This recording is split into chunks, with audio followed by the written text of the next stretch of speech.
Hi friends, இந்த வீடியோவில் ஏர் ஸ்டைலில் புளியோதரை ரெசிபி வந்து பார்க்கலாம். ஃபஸ்ட்டு ஸ்டார்டிங்லேயே வந்து நான் காட்டின சைஸில் புளி வந்து ஊற வச்சுக்கோங்க. அதுக்கப்புறம் ஒரு ட்ரையாக ஒரு மசாலா அரைக்க போகிறோம். இதுதான் ரொம்ப இம்பார்ட்டன்ட்.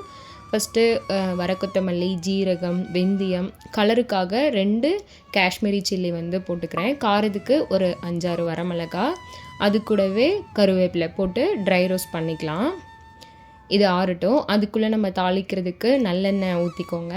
டேஸ்ட் வந்து நல்லாயிருக்கும் புளியோதரைக்கு. அதில் கடுகு, உளுத்தம்பருப்பு, கடலப்பருப்பு, ஜீரகம் 1 ஸ்பூன், வரமிளகா இதில் ஆட் பண்ணிவிட்டு நல்லா எல்லாம் பொரிஞ்சதுக்கப்புறம் நம்ம ஊற வச்ச புளியை நல்லா கரைச்சி இதில் மிக்ஸ் பண்ணிக்கலாம். அது கூடவே உப்பு, மஞ்சள்தூள் 1 ஸ்பூன் போட்டு நல்லா கொதி வரட்டும்.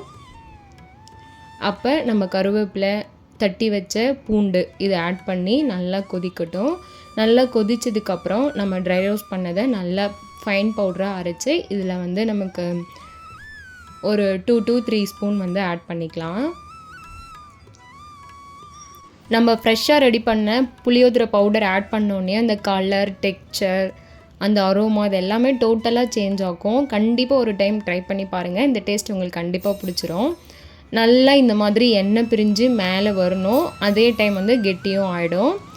புளியோதரைக்கு துவையல், சிம்பிளாக வந்து முறுக்கு, இந்த மாதிரி சைட் டிஷ் நல்லாயிருக்கும். நான் வந்து அன்றைக்கி ஸ்ப்ரவுட்ஸ் வந்து இருந்தது, அதை வந்து தாளிச்சிக்கிட்டேன். நம்ம வந்து சாப்பாடை நல்லா ஆற வச்சு நல்லா பொல பொலன்னு உதிரியாக வச்சுருக்கணும்.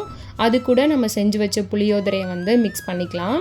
உப்பு, நம்ம புளிப்பு இதெல்லாம் வந்து நமக்கு ஏற்ற மாதிரி ஆட் பண்ணி நல்லா மிக்ஸ் பண்ணிவிட்டு ஃபைனலாக நான் கல்லெண்ணெய் ஆட் பண்ணி வச்சிட்டேன்னா அந்த ஸ்மெல் வந்து சூப்பராக இருக்கும். நம்ம சுண்டலும் ரெடி ஆயிடுச்சு. அன்றைக்கி வந்து புளியோதரையோட சூப்பராக சாப்பிட்டாச்சு. நீங்களும் ட்ரை பண்ணுங்கள்.